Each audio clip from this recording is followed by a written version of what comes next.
Hi, I'm Kathy from the Delafield Quilt Company. If you're new here, I love quilting and I love sharing the projects I'm working on and how I made them.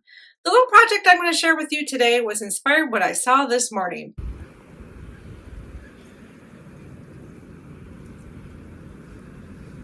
I don't know what the weather's been like by you, but I feel like this winter is never going to end.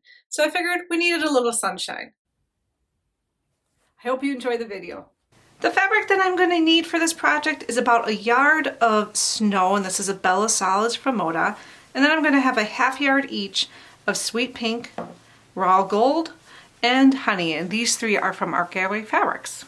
I'm also going to be needing some of these foundation paper piecing templates. I will put a link to this in the show notes, but I'm going to need to print 4 copies of the sun, and then 1 copy of the sun rays right side, and 1 copy of the sun rays left side. So I'm just going to go ahead and cut all my templates out. I'm going to probably leave about a ¼ inch around each of these templates. And I'm going to use my paper scissors for these. Okay, I've got all of my pieces cut out, and you may notice that some of them look a little bit like copier paper, and that's because it is. We're in the middle of a snowstorm here, and I actually ran out of foundation paper.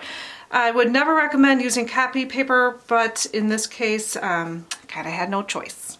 I'm just going to start with the sun, so I'm going to just lay this out. So I printed off the pattern just so I can see how the colors go, but I've got to keep in mind that these templates are actually going to be flipped because I'm going to be sewing on the fabric onto the back of this. So I'm just going to label these what colors they are just to help myself. And I just got to keep in mind that I got to just go backwards here. So this one is going to be the raw gold, and then on snow, sweet pink, snow, honey, snow, raw gold, snow, sweet pink, snow, honey, and snow. Okay, I've got them all labeled with the corresponding colors, and again I did it in reverse because it's going to be flipped. And now I'm going to just start with one of these templates and get my pieces cut. So if you've never foundation paper pieced before, just a few tips is make sure you use foundation paper piecing, not copy paper like I'm going to do. It'll be okay, it's harder to tear the paper off. So if you can avoid it, that would be best. And you also want to make sure you have a really small stitch length. I'm going to use a 1.8. For the raw gold, I know that I'm going to need 4 E4s because I have 4 pieces of the sun. And I want to make sure I cut my pieces so they go a little ways beyond the outer edges here. I like to be a little more generous when I'm cutting, but I do use a little more fabric that way. But you can use whatever method you like. Since my pieces are pretty straight, pretty much rectangles, I'm just going to use a rotary cutter to cut these pieces. I know I need about there.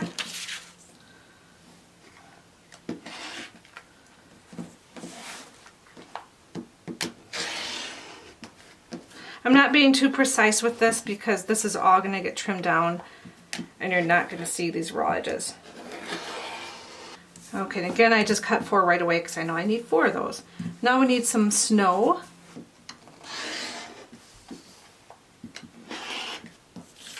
And since I need another snow for this piece, I'm just going to go ahead and cut that as well. This one's a little bit longer.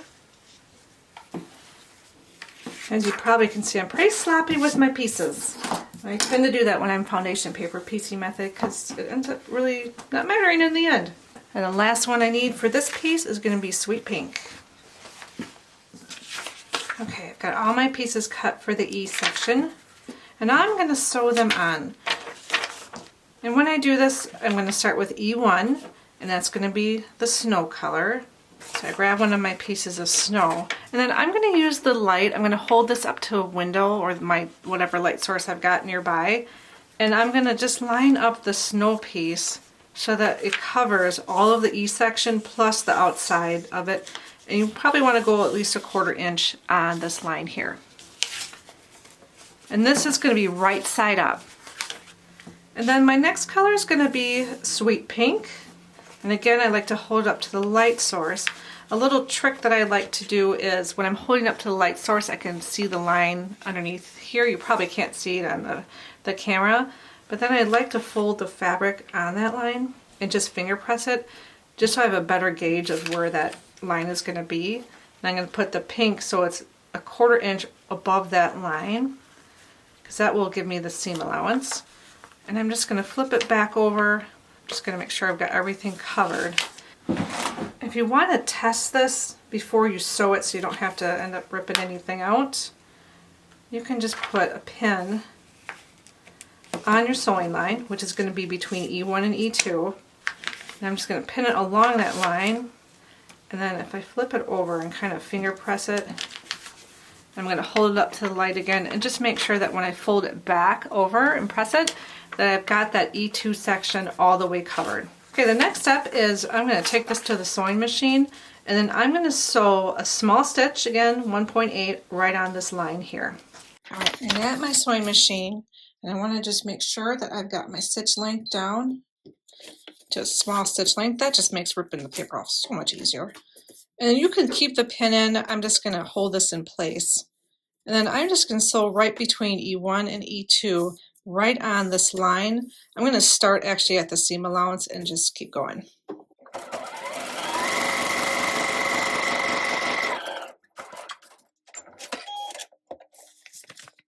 And you can see, once you fold it over, it's going to look like that. Okay, I've got my first section, E1 and E2, sewn on. Now I'm just going to carefully peel the fabric back, and then I'm folding the template. It looks like that, because I want to trim this down so it's just a 1/4 inch. So now I'm folding the fabric bracket, and I'm just going to press this really quick, just so to make sure it's nice and flat. And I am using a dry iron on this. I don't want to have any moisture when I'm working with the paper. Okay, so I've got that pressed, and now I'm ready to position E3, which is going to be another snow piece. And this one's going to be sewn between E2 and E3. And again, I'm just going to use the light. I'm folding this back just so I can see where that sewing line is going to be. And line this up so it's a 1/4 inch above that. Just going to double check, make sure I've got it covered, and then I'm going to go ahead and sew this one on. Okay, I've got this one sewn on, and same thing as before, I'm just going to trim off this excess. And you can see I'm pretty generous with my pieces just because for my own ease, but you definitely could cut smaller pieces and save some fabric.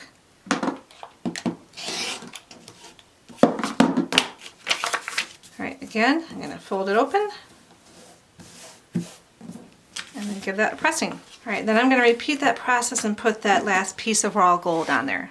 So now I've got all the pieces to the E section sewn together. I'm going to trim this later. I'm just going to set it aside for now. And I'm going to go ahead and sew the C and the D sections, and then I'll show you how we sew A1 and B1 together. Alright, so I've got all of my templates pretty much sewn. And I just want to show you, I did the same thing for the sun rays. I marked the colors on the back just so I knew where to put those strips. I just want to show you quickly how I trim these. So I do use a ruler, and I use actually the 1/4 inch markings on the ruler, and I line it right on top of this solid dark line. And then I just take my rotary cutter and I trim it all the way around the piece.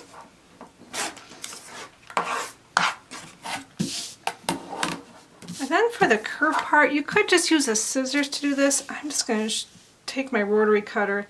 I'm going to put a good amount of pressure down, and then I'm just going to slowly turn it around the curve, and I'm actually using my left hand to turn the piece a little bit.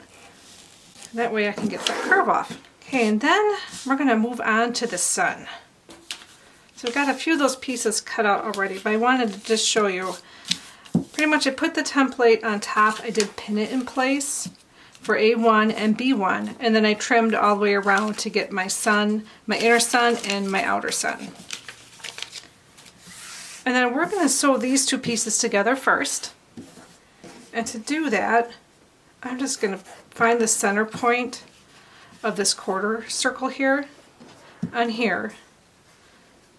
I'm going to find the center point on this piece B as well. And then I'm going to line up the edges, and I'm going to pin them in place. I'm going to do the other side as well. And I'm just going to put another pin in place at the center point. And I'm just going to put a few more pins in just so I have That's secured well. If you've ever done the drunkard's path blocks, this is the same exact concept. Alright, so I got a few pins in there, and now I'm just going to sew 1/4 inch nice and slow around this curve. I've got that sewn on, and before I move on, I'm just going to press this so that the seam is going towards the center. Okay, I've got that pressed, and now for the next part, we're going to need our C, D, and E sections. And I just have these sewn together already.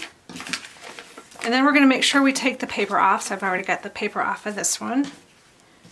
And just like before, in sewing the center part, we're going to put a pin to line up the edge here. And I'm going to just put a few more pins in just to make sure I've got that curve nice and secure. And then to sew this, again, I'm just going to use 1/4 inch. I'm going to go nice and slow on my machine, and I'll show you what that looks like when it's done. Okay, so I've got one sewn together here, and now essentially I just need to sew the other 3 of these, and then I need to put my sun rays together. And then I will show you what this whole project looks like.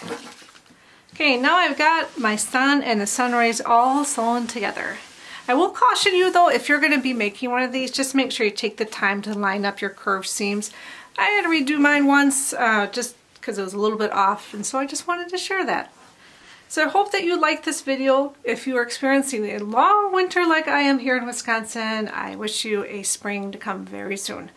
If you haven't yet done so, please visit us at delafieldquiltco.com and consider subscribing. Have a great day.